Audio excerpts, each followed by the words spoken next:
You're now sitting at the Wavetable. Yo, welcome everyone to episode 18 of the Wavetable. So this episode is featuring SolidShark, who I met recently on Instagram. So he DM'd me from his label account, I believe. Is that right? That's possible. It's like Sunny Beach Records, yeah? Correct. You can also say Sunni. I think some people might misinterpret it as the religion, but that's okay. The good news is I'm trying to integrate some Arabic sounds into some of the recent music. Sweet. So we definitely want to branch out.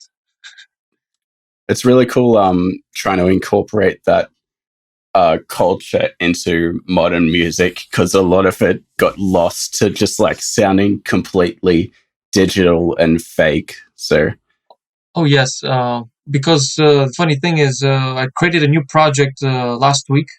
We got the logo ready, we got the idea. We want to combine Nordic and some of that ethnic Sumerian Middle Eastern type of feel too, so it's going to be a mixture between both. So if you think of Kashmir, for example, he's very Indian, very got all these different sounds in India, like the elephant sounds and whatnot. And I want this to be something similar, which I would eventually incorporate some sample packs, and that's going to be much further down the road. For right now, we just started it, so yeah. What the hell happened there? That's weird. Okay. So I was going to say, I love those Kashmir samples, like the elephant ones. I've used them in a surprising amount of tracks. Right. They are very clean. And I just used it downstairs right before I got on the call. I was working on this hardstyle track. What do you know? I mean, it works. You just have to like sometimes change the BPM, of course, to make sure it's all good. It's just very clean, and he's very nice about rolling those, volume 1 and 2 for royalty free. Such a nice thing, especially knowing that there's a lot of producers out there that cannot afford XYZ, and him giving this out, what was that, like 5 years ago or so, he like gave those out, and people were immediately latched into it, I mean, apparently there's some controversy with Kashmir and stealing samples and stuff, but you can't deny the fact that the sample is like some of the highest quality samples in the industry. Right. I would say there was one file on that, one folder on that volume 1 or 2 that had like things from like Headhunters, like a kick or so from some of the major artists. And I personally will never use them, but I don't know why they're there. So I'd be cautioned. I'd try to do my diligence and see if this is royalty free or not. So I wanted to get your story from, like, what got you into music in the first place, for example. I was rebellious in school, as in the aspect of I was very studious. I always listened, kept my mouth shut the entire duration. And I was in music, like I was playing the clarinet for I think 7 years. And then last year I played marching band, which might sound very nerdy to you, but it was my last stab at playing an instrument. And after that, I really wanted to learn how to produce music. Fortunately enough, somebody off in California or Seattle, somewhere down there, introduced me to this genre called hands up, which was kind of taken off in 2004. I don't even know if you might have heard of it. There's a label out in Australia. Honestly, sorry, I don't know about the label, but I was going to say hands up in general. I don't really know much about the genre. Can you kind of explain the history of that? I would say it started in the 90s, just because people like Master Blaster were early on, and some other projects, or like Brooklyn Bounce. They got early on and they made themselves a name. And you gotta remember, like back in the day, like there was no YouTube, there was no like internet per se, like where you can go stream or XYZ. And so you would tune into your TV and you had channels out there on your TV station. So they would play their music videos, and when you first see these green screen music videos, which right now if you look at them they're like hideous, but back then I was like, this is so surreal. It is art, needless to say, and immediately latched onto it. Now Hands Up, I think officially made its name on kind of an international scene by 2004 because of Cascada, Every Time We Touch. She rolled out a big album after that. And the thing about Hands Up, you're talking the 140 to 150 BPM, where it's simple kick bass, offbeat bass, and you got the clap every, two. And so I latched onto it immediately because, look, it's not like anything I've ever heard before. It's melodic. It's very complex. And fortunately enough, there were people that was back in MySpace. I don't even know if you even, you were probably like a baby or something. I'm older than I look.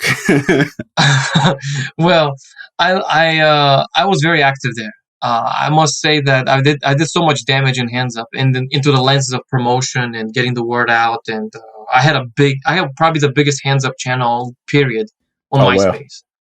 Wow. People thought I was the legit person behind it, but I was actually promoting the brand, and even the owners didn't know I was behind it. This was a big secret, and so, but I got them a lot of views and a lot of streaming and a lot of people. Remember, this was before like streaming was a thing. It could have been a thing, but not many people knew about it. And this is where people were like, you expect people to download. When people download music, you get obviously, money in the bank. And I would say I started officially my career in 2012. And I remember the sales back then were interesting versus my sales this year, which is like, so it's a harsh reality. When I got back on a horse this year officially, I was dormant for about 6 years because I had school, careers. I thought that, there was this door, you open this door and you start this new world and there's all these opportunities, but nobody gave me a chance until I decided to actually, you know what, I'm an entrepreneur. Let's roll the drums. 2020, I started the server. We had like 23 people, and a lot of passive people and not inactive, and what do you know, right now I got 200 plus members, a lot of active members. There's people who are more talented than I am, which is what I really like, because they will bring more input than me. Because there's people who need some help, some feedback on their music, and people will respond and do things like that. And this is where really but yeah, sorry to be a long story short, I started in 2007, April 20th of 2007. I know this very well because somebody broke my window on April 20th, 420. And the joke is 420, right? And who knows what they were smoking, but I was in my apartment, I was sleeping, and it was 4 o'clock and 20 minutes. At 4 a.m. and 20 on April 20th. How awkward. And wow. I still remember this to this day. And I moved out of that apartment ever since. But the crazy story of my life. And that's when I started the whole productions. But I learned, it took me 12 years to master this. It took me 12 years to master the game, the marketing, the branding, and overall the production. I think that if you know how to become a producer, you can make just about any genre. I think that's a safe argument. Yeah. If you've got enough experience, then all you need to do to learn how to make a new genre is just like a day or two of learning how to make those specific sounds that genre requires, and then you can just slap it together. Oh yes, because this is a competitive field. And remember, back like 12 years ago, which was still very competitive, a lot of this was private, and you had these private messengers and whatnot. And fortunately enough, I gotta say his name, Dawn Chaser. His artist name is Dawn Chaser. I believe he's a epic trance producer still. He's a DJ out in California. He's the guy who introduced me to this genre. So all kudos to him. If it wasn't for him, I don't know if I would have started with FL Studio. So yeah, I mean, there's plenty of good doors out there, though. It doesn't have to be FL. not at all. Not at all. Just whatever floats your boat. I want to go back to the MySpace days because I was on there as well with some fucking cringy photos, let me say. And I think MySpace actually may have been the first website where I ever streamed music as opposed to downloading it. Do you, like, what was there any other websites that you streamed music from before MySpace? So I initially got on forums. I'm more of a social cat, and when you go on forums, you get to meet those people that you're looking for, like the DJs, the promoters, the nightclubs, the events. And so, of course, pre-COVID days. This was like 12 years ago, 15 years ago. And I don't think I ever did any streaming. No streaming platforms that I can think of. It was all radio, FM.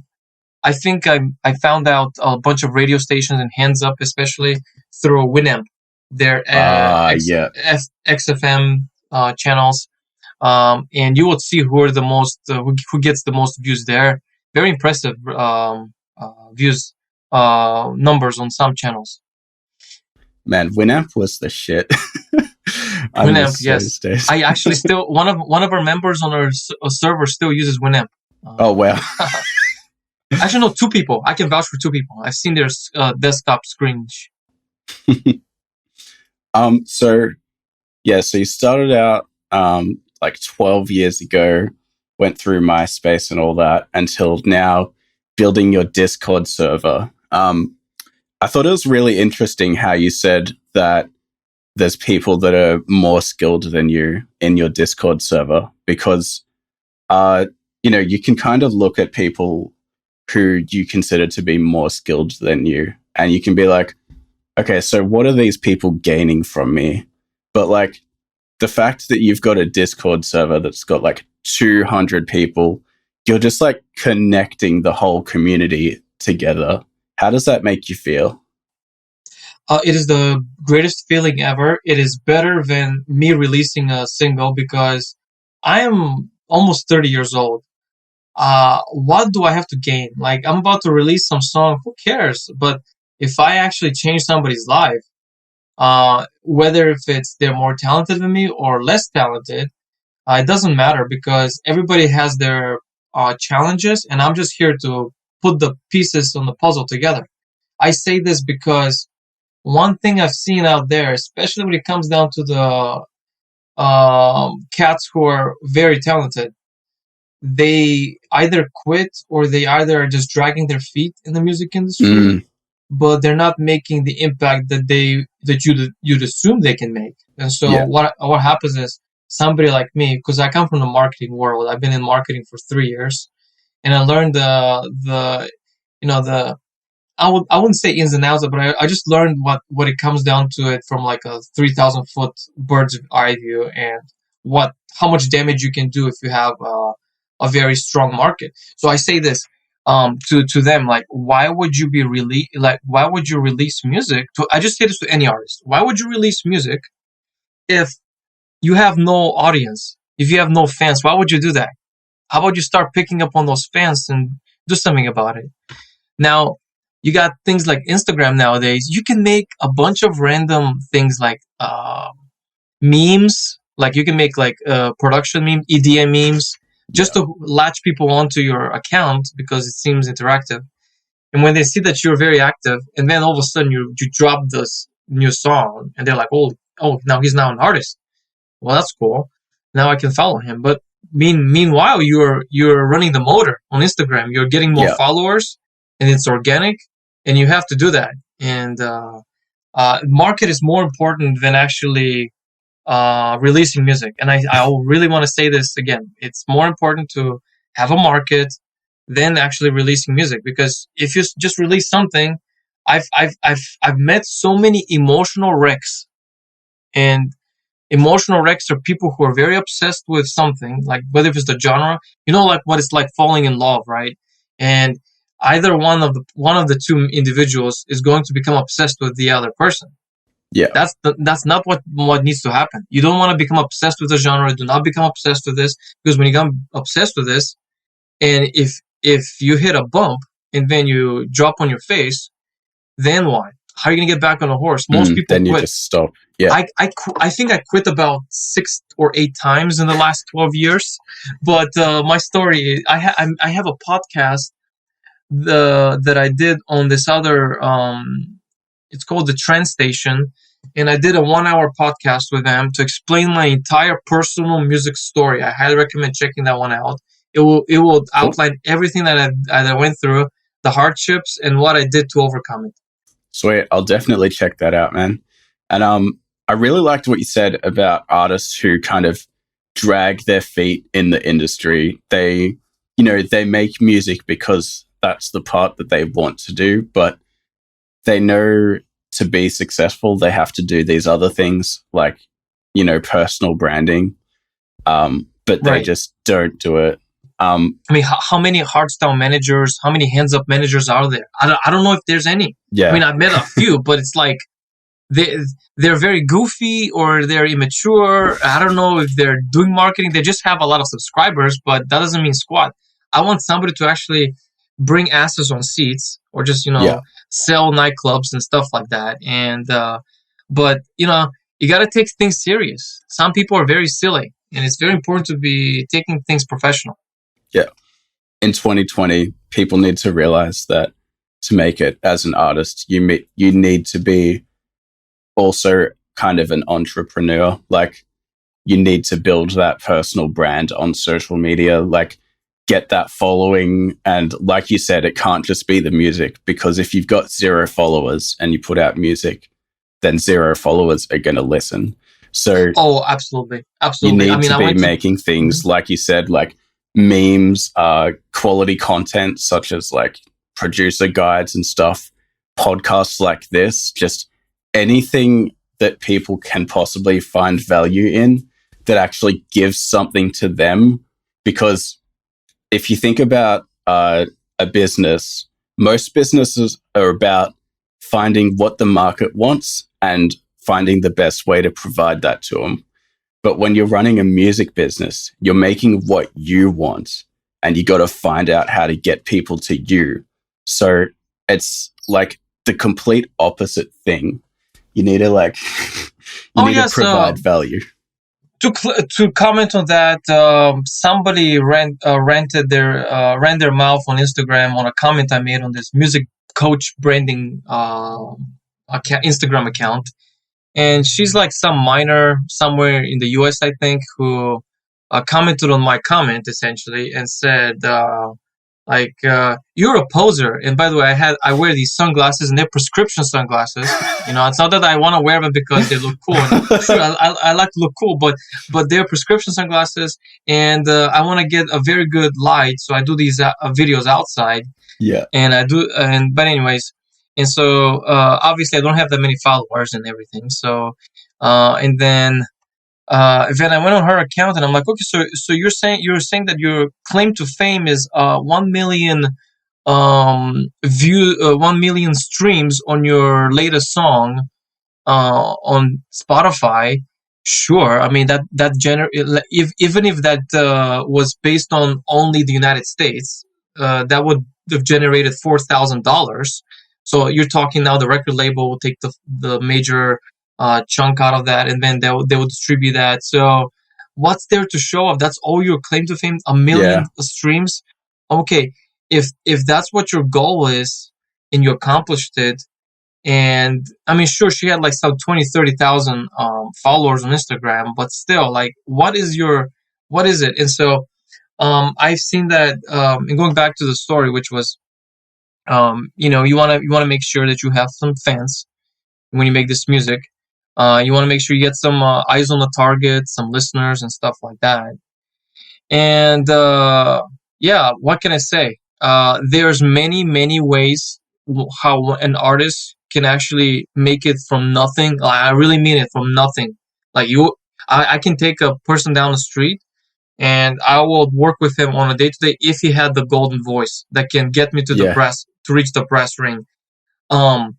There's many ways to break in. And so when I went to this music conference down in Miami, this is very important right now. When I met with the biggest agencies in music and so forth, who are like marketing, their biggest clients are Drake, for example. The biggest hot selling artist in America, Drake. Nothing to do with EDM, but he's their biggest client. And when you hear these big agencies and labels tell you, like the industry telling you, it's all about how many followers you got. That's all they care about, these record labels. And to say they're actually right, and I'll tell you why. Because it's not about how many albums you sell or how many streams you get on Spotify. It's about how many people following you to equate to what is your net worth? Because that's what your net worth is. It's not how much money you make. It's what's your net worth, and your net worth is defined by how many followers you have. And yeah, like you're saying about that person who their claim to fame was 1 million streams on Spotify. Like, that's great and all, but a lot of people will aim for that target and then they just won't be able to keep it up. It's kind of like a one-hit wonder thing. Yes, it's very difficult. It's especially if this is your first time hitting 1 million and you want to maintain that. I don't know how that's gonna happen, but like, good luck. I'm just saying that it's gonna be it's gonna be like a sweatshop. Yeah. By the way, there's a lot of cheaters out there. I want to say this. There's a lot of cheaters. I think I've distanced myself with some. I've found out, and when I take him to the woodshed, the last thing you want is Mr. Wonderful, myself, take him to the woodshed and be like, we don't allow any people who use these servers and VPNs to. By the way, this is a lawsuit in the making. Oh my God. I know one person from Eastern Europe who got sued so much because she was a very hot artist on Spotify, but she cheated because she had literally rooms of servers and computers and VPNs and tabs. Like, you're talking like 10, 20 tabs open per computer. Holy shit. And so let's talk about how much credibility. So obviously in Spotify, the algorithm triggers, and then that's the point of Spotify. You got to trigger those algorithms to get playlisted and et cetera, et cetera. But the fact that they cheated in the Spotify people, they had to take the legal team. They do have a legal team, so don't get in trouble. Obviously, when you do anything in music, make sure you do it legally. Yeah. It's insane how many ways. And I think she went to jail. Other than getting a fine, I think she went to jail. Gotta double check, but yeah. It's insane how many ways there are to cheat on Spotify. Like you said, just streaming on heaps of different tabs and accounts and whatever.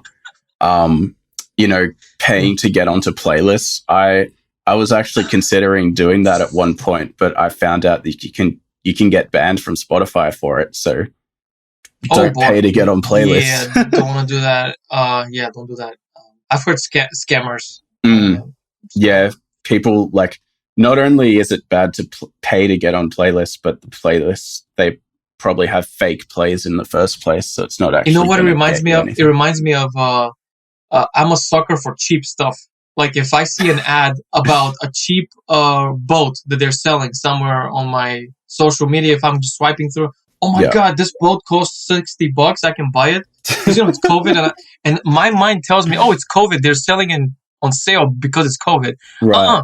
It's you got to do your diligence. It's some Chinese knockoff company in California with an address, and they're just gonna like scheme you. And I've been schemed like that before.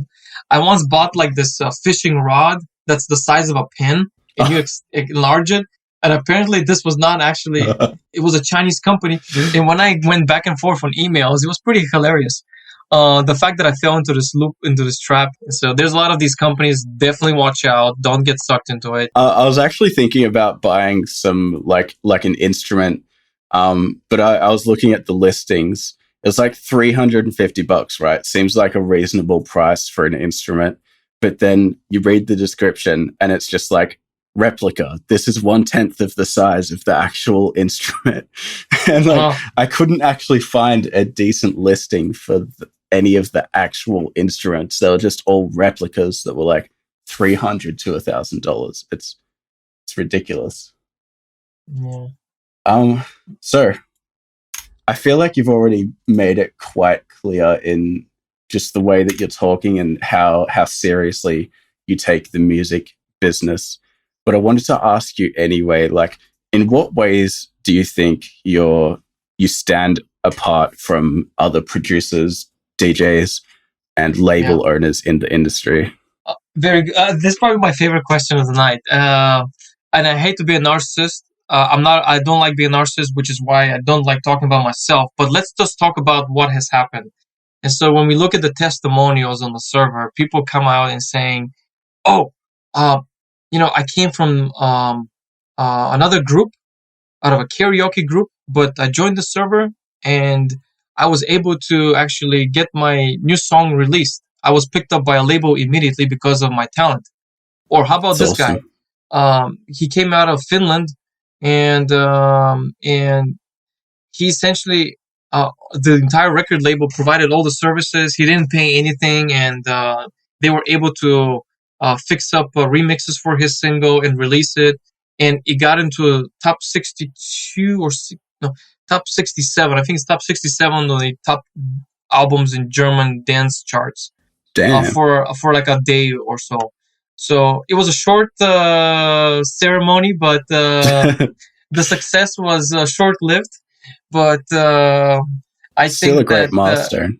But I want to say this because it was the first single I released in the newest record label that I made, and so with zero marketing dollars, like how do you get there? Like we're just nobodies. We're just like some server somewhere on the internet with very few members, and the fact that it got to dance charts in Germany was impressive. Hell yeah! Is there any like essential things that you did for promoting that you would like to highlight for us to maybe learn from and implement in our own songs? The secret sauce is the overall marketing branch. I offer free courses to all members, which is why this I don't charge people to come to my server. I don't charge people to have access to my coaching. I do actual YouTube videos, private coaching videos, where I would showcase my material that I have learned through the years. And I want people to actually, a lot of it is common sense, but I want people to actually check it out, because the last thing I want to hear is somebody making the same mistake that I made. Especially when it comes down to getting screwed by record labels, not getting paid, or how about getting booked, but you had to pay for your own booking, things like that. It's very important that we keep things at a very professional level, and at a level where it's it's kind of like a family type of feeling, where this is not a toxic environment, but it's made to take any artist, successful, non-successful, and still provide our resources, whether if it's getting on TikTok, or whether or with like a big label where they're going to finance and invest in the entire project, hire an influencer on TikTok, work that way around, or perhaps maybe you want your new music to be licensed on a movie or a TV show. What do you know? 7 years ago, this guy from Switzerland who remixed my first single, Boca Beach, I introduced him to this record label in San Francisco, and he had his song featured on a Kardashian TV show. Holy shit. So, I mean, like, sometimes, like, my connections, my network really does make an impact, but it's about time I take this network and the resources and everything and make it into something bigger. Thanks to COVID, we've been very fortunate this year. A lot of success. A lot of people, like, our server has been growing organically. And also a lot of new music. I signed 5 artists last month. And by the way, we started the whole show last this January. So boy. I mean, amazing. I don't even know what it's gonna look like with 500 members or 1,000 members. I definitely have to probably not step down, but definitely hire some people just to micromanage this. We've already had a lot of drama. We've had drama from people who I've known for 10 years, who I was sharing samples every day, or I wouldn't say every day, but maybe every season or 3 months or so. So anyways, it's all about the community. I want to say this because it's never about me. Like, people think that I have this ego. It's about me. And needless to say, I am wearing the t-shirt Hands Up Now. I made this t-shirt actually, and it's, my actual artist name is SolidShark. Now the t-shirt says "Get your shark solid," and this is something that was so funny that I had to like integrate it into my SolidShark branding. I was in high school. This guy said it to me, and he said that, "Is your shark solid?" And then I was laughing so hard. I'm so I just confused. I was like, this is probably the funniest thing anyone has ever asked me. So I'm actually going to I thought that was pretty funny, and I got a lot of people to laugh about that. And but anyways, Was there anything that made him say that? Like, why did he ask if your shark was solid? because the whole high school found out that I was this DJ radio guy. Okay. And they called me SolidShark. Yeah. And then when they told this guy who I was friends with already that I'm SolidShark, and then he just couldn't wrap around it that was an artist nickname. But it's whatever, They thought he just tried to make a sentence. See, I was thinking that this was before you were called SolidShark. Oh yeah, it's right before. Before. This was 2007, like 2007-ish. Like, it wasn't even like I wasn't even an artist or this was just like I was trying to make a name for myself before I even like released any music.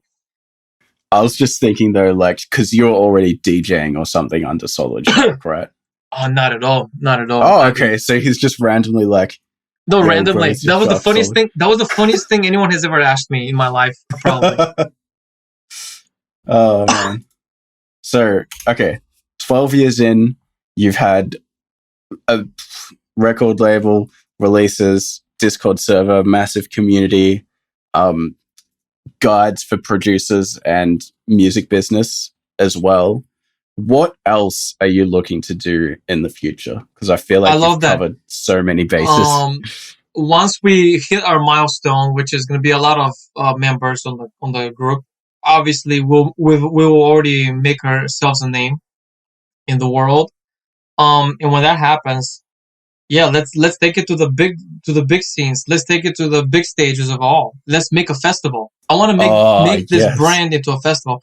That way, Astroreign happens to be in the East Coast of the United States, but he knows SolidShark. Well, what do you know? SolidShark is putting together these festivals, which are making a lot of money for these DJs who are performing.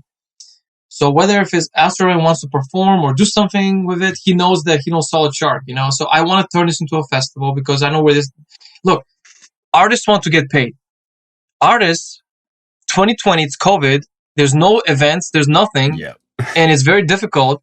But whenever if the world opens back together, how it used to be, we will be fortunate that we might roll out a festival. Anyways, that's where the moneymaker is. I know a lot of artists have struggled financially, but they need to understand that if they want to make the big bucks, it's in the gigs. And I can speak on some artists that I've met who are like, they were not even signed by the big labels. Like I knew them before they were signed to the big labels, and when they got picked up in 2011, 2012, they did like 23 to 26 shows per month. Jesus. All over the world. So you can only imagine their private plane and everything. I'm not kidding. Like, this is, I think this is crazy because, like, I mean, God rest his soul, Avicii. Look what happened to him. But, I'm glad nothing happened to my friends but they're doing pretty well for themselves, and the money wise is pretty impressive. Needless to say, just for one show, you'll be pretty happy for a couple of months. Jesus, that's like Skrillex levels, hey? Oh no, at 100% Skrillex level. Like, they're hanging out with Skrillex. They're part of his little. I mean, I don't know if Skrillex has a little. He's pretty well known, but yeah. They know Skrillex. Have you guys making any plans, to get the festival going? Like, No, COVID is now yeah, on display, and if the world opens, my goal is to get as many members as possible on the server. That way, we can have a very local feel to it as well as international feel. And beyond all, we want to keep making content, and make new music, collaborate, meet new people, and raise your following. Start generating more fans. There's many ways to find fans and stuff like that. So, what are your thoughts on online gigs, like online festivals and such?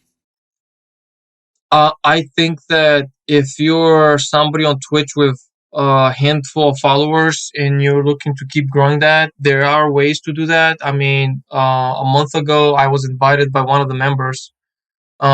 His friend was playing a DJ show on Twitch, I believe it was, and I tuned in and I supported. And I thought that was so cool because when she finished her show, which was very successful, she played this genre called dark wave. I don't think I've ever heard of that genre. I make synthwave, retro wave, but I've never heard of dark wave. Apparently, it's a little bit more darker than the happy vibes.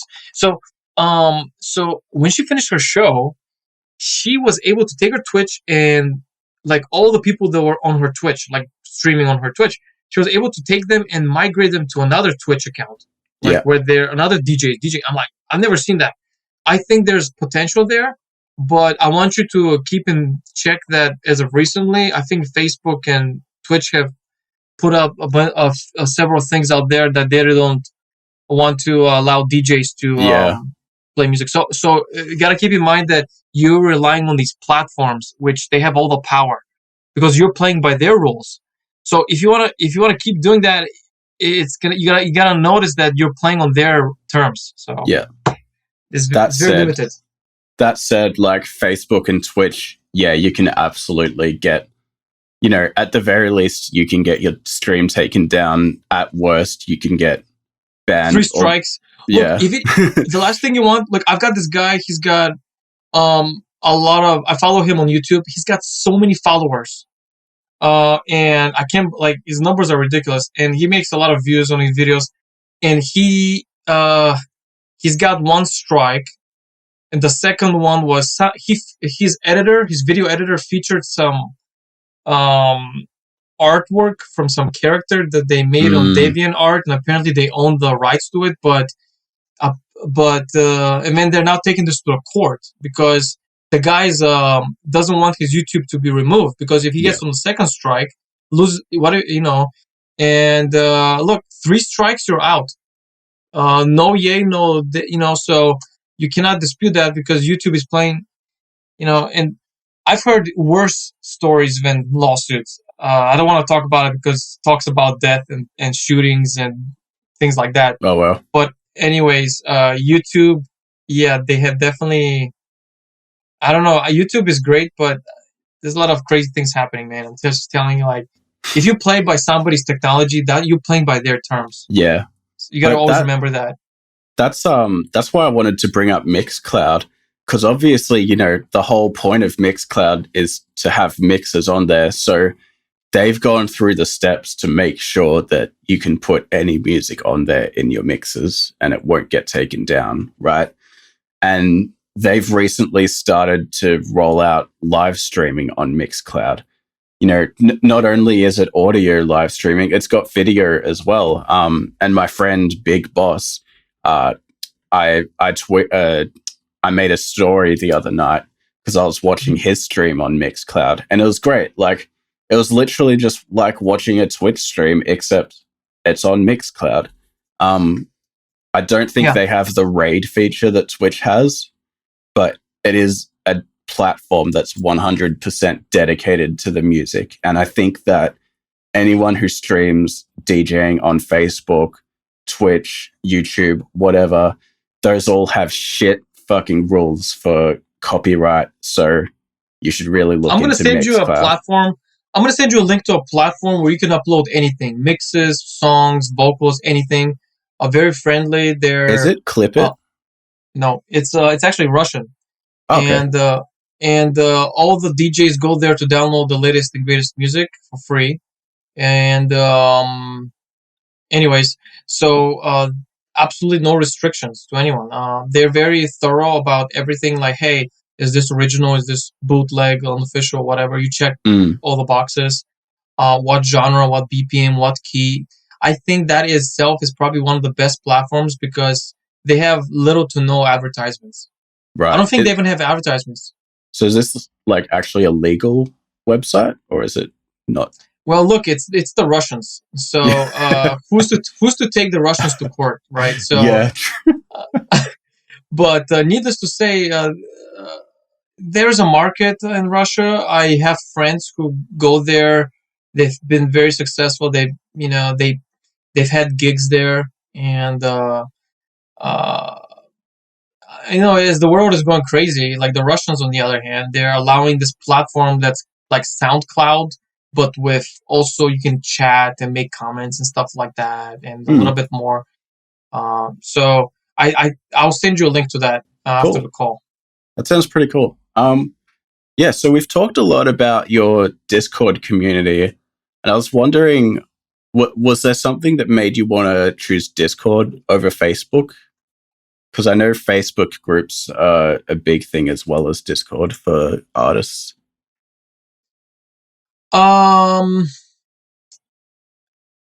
What happened with Facebook is I did have a second account just for my music friends because I wanted to obviously separate private account and music account. Yeah.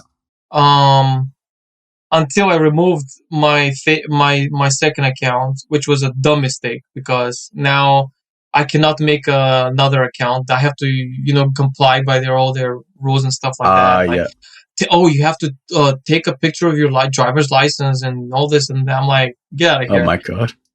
Because the last thing I want is a data server to have access to my information, which can easily be hacked. Everything's hackable these days, so it's like, why would I want somebody to have access to my driver? Anyways, so Discord has all my prayers are answered on Discord. Right. Yep. Now, it might change because it's free and everything, but if it changes, and one thing I like about Discord, it's a private company. I believe so, right? I haven't checked, but I know Steam is a private community as well. Steam was asked multiple times to launch, to get bought out for an IPO, to get traded in the public stock exchange, but they declined. And I like that because being a private company, you don't have to obey to your shareholders, which make all these confusing regulations, and which is what's destroying a lot of platforms these days, if not making the users more angry. And you know this because, like, what is it like being shut down on YouTube because of 3-strike rule, which is very biased, by the way. I think I had one video which was copyright infringed because it was a mix essentially of one of my DJ friends. He made a mix and I wanted to upload it, but YouTube did 1 strike on it. I hope that does not count as one of the 3-strike rule. And by the way, when you get hit by a strike on YouTube, they make you fill your first, last name, your a lot of private information. Very disgusting. I'm very displeased about YouTube, what they're doing. But anyways, Discord is the place to be. It's once you learn how to use it, the voice chat, the texting, the organization. I've labeled who is who because everybody's different, So it's better than a forum because I was thinking about putting up a forum, but I'm not an IT guy. I'm not I'm not a computer nerd geek. So once I picked up Discord, I'm like, wow, I gotta do this. Also, no one uses forums anymore anyway. Like, I like, I lament the forum days. Like, I loved using forums and, just keeping up with all the posts that I was subscribed to. But, these days I look at a forum and I'm like, man, I can't be fucked. Like, There's just too much shit going on in Oh forums. yeah, the biggest forum for hands up is in German. It's a big Okay. no-go for me because I don't speak their language, and second of all, I think the platform is kind of bugged or crashed. I asked one of their main DJs, and he said that the platform, there's something wrong with it at the moment. I'm like, well, I just signed up and I want to use it, but sadly I cannot. And sometimes, you might want to take advantage of these platforms when they are still available, but when it's in another language like Polish or German, and like, what do I do now? Yeah. And the Google Translate, auto translate sometimes does not pick it up right away, and it's just very difficult. I'd say the only forum that like heaps of people still use these days is Reddit. But even then, it's kind Oh of boy. different. I would say I thought Reddit was going to be a good thing in the beginning. I kind of had a good kick in it at first, and then I No. realized that, wait a minute, what is going on here? I was like scratching my head, I was pulling my hair, and I'm like, enough. I think I got banned on Reddit once. I don't know what I got banned for, but I got banned. And I know my next account has like negative something points. And so I know that obviously I'm not a good member, so I definitely don't belong there. Dude, Reddit is crazy, man. Like, I know everyone, says it's pretty much just like a hive mind mentality. And I want to say different, but honestly, it's true. Like, if you post something on Reddit, the first comment is pretty much what the whole thread is going to say. Like, because people are afraid to disagree on Reddit. Because if you disagree on Reddit, you get 100 people shitting on you for disagreeing. Yeah, and then you get the point system, and then it's hard It's to crazy. get your ratings up. Yeah, I whenever I post something on Reddit, I just like post it, leave Reddit, and don't look at Reddit again until the next time I need to post. The one thing I really like about this is that this is my second podcast. I'm planning to launch a podcast for our brand, but I first want to get some more traction. So probably sometime next year we're gonna have a podcast. I'd love to have you on it as well. Hell And yeah. just with any other person that's on our Discord server, I always ask this question: is there any way I can help you? Oh man, I could probably come up with hundreds of ways, but right I now, know one way I could definitely bring some. I wanted to recommend Zarksy to do a podcast. He's a really cool guy. He should actually feature his entire studio. He's got like the sweet. turntables. He's got this really sick mohawk. Like, look, this guy is the man. Like, he's also gonna send me one of his new merchandise T-shirts. Actually, I'm waiting on that. So definitely meet him, connect with him. Highly recommend that. If that's one way I can help you by introducing you some artists for your podcast. Hell yeah, bro. Check. Send me like his SoundCloud link or something, and I'll have a listen. He's great. He's great. He's doing some things very similar to me, which is how we got along. And when I found out that he's a collector of these antique DJ mixes from the 90s, 2000s, I'm like, wow, bro. And especially when I found out he's got music that my friends used to mix, and he owns that, and I'm very close with them. And it's like, oh my God, it's just, I was very impressed. And he's somebody who doesn't like play that music in general, but he just collects it just because he's a collector. And I thought that was pretty cool. That's cool. Yeah, that is cool, man. So you run a virtual meetup group, as you mentioned earlier, once a month on your Discord group. And it's all about like helping people, kind of just helping them make it, right? So the virtual meetup, the purpose of it is for people to meet, collaborate, build relationships. Oh, I'm not gonna repeat that again, but needless to, I don't want to beat on a dead horse. And let me tell, I've been screwed so many times. I've lost thousands of dollars in the music industry, and the one thing I figured out is when I build the server, I can coach people. I can share them the things that that happened to me. So I don't want them to end up the same way that I did, because it was very disgruntled. Like, your expectations are right here, and you go to meet your favorite artist, your favorite label and stuff like that, or whatever it is that you want to do, and when it doesn't happen, look, make sure that your expectations are down below. However, what you should do is take my advice when I give it, especially like building your brand, followers, and then make music. I know people who release music every day, but they lack on followers. They have like no more than 120 followers on Instagram. Why are you doing this? I mean, come on, is this even healthy? So, and when they didn't take my advice. Do you know what I did? What? Because I'm releasing our yearly compilation. Well, how about you introduce one of those songs to our compilation? We'll release it on our big compilation with all these different artists. No, okay, I banned you. I did it because listen, this is not a free ride, and I want people to get something out of it. I don't want people to be like, okay, bro, I'm on this server making music. I get to promote my music. Well, sure, you can promote me, but what are you giving back to the community? Like, come on. So the takeaway is the virtual meetups. People have to meet. If this becomes a place with 1,000 people and nobody knows each other, I don't want this to be like that. I want people to actually know each other. I want people to have a level of trust, and I want people to build relationships, because in the end of the day, there are scam artists out there. There are scam labels, but be careful. And very importantly, build relationships, because this is a family environment.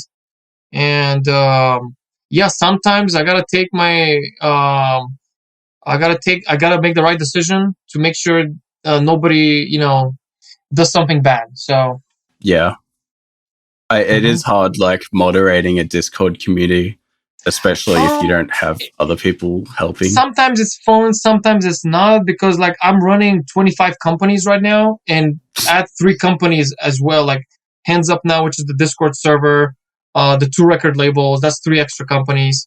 Like I already have a handful of me, but I want people to actually know what the bottom line is. And what do you know? We're seeing returning members coming back on the calls for the monthly meetups. So when they come back, they know what's happening, what the procedure is, what they're supposed to do. And I love it when people actually go take things offline and make music. Can we dive into those 25 companies for a second? Like, how the hell do you have time for that? So I'm a businessman by nature. And what's happening is it's good you asked me that, because right now I'm working on our website. I build all kinds of companies, technology companies, manufacturing companies, all kinds of things. And the one thing I'm like, wait, hang on a second. I'm doing all these great things outside of the music world, but what if I integrate it in the music world? So I took all the bolts and nuts from the essentially the financial world, and in the marketing world, and I integrated them in the media and entertainment. And with the music stuff. And so I'm like, wow, why did I not do this 12 years ago when I had the chance? Well, of course, Discord was not around then. I don't think so. But if I only did that, boy, oh boy, oh boy, will people take me seriously today? So once again, the bottom line is, what is your net worth, and not how many views do you have. I mean, maybe it does matter how many views do you have, streaming do you have on Spotify, but if that's your claim to fame, but your followers are like little to none, so come on. Yeah. As I think it was Cyrus Gold who said it on the podcast in a previous episode. Your net worth is your network. Oh, yes. There you go. So, is there anything you'd like to shout out or promote? Obviously, we've harped on and on about your Discord server, so I don't think we need to stress that. But there will be a link to it in the description. Right. And the Discord server is the bread and butter. Without it, I wouldn't have reopened the record labels. They will be in Pandora's box, locked somewhere far, far away from here, from civilization. So the only reason I brought it back from the dead, because I was dormant for about 6 years. I didn't release music for about 6-7 years. Was because I figured out, you know what? It is the market. It's your network. Get the network up and running. and things been gonna flow like water from the Hell yeah. mountain. So, what about like what's the latest release, or when's the next release yes. coming out? We got a song called Pirates. Funny thing about it is that I'm on the cover of it. I was at a pirate festival. I had an actual black beard. I had a bigger beard. I had longer hair. I was dressed as a pirate. I had makeup, and I won the pirate contest at the festival. And they gave me a book, a signed copy of a book, and I also met the author there, which was pretty sick. And so the funniest thing about that story is that today the distributor commented on the cover, and they said that the picture was blurry, and I'm like, oh, come on now, are you supposed to be giving criticism of people's artworks before they release their music? Oh man! And when my partner told me that, I went to look at it, and they just said the picture was blurry. I'm like, get out of here! I know what the problem is. So anyways, yeah, that was pretty fun. And then we got Raving in Sweden is coming out as well. So that's coming soon. So keep up to mind 2 weeks from now, if not a month from now, it's going to be the release. Hell yeah.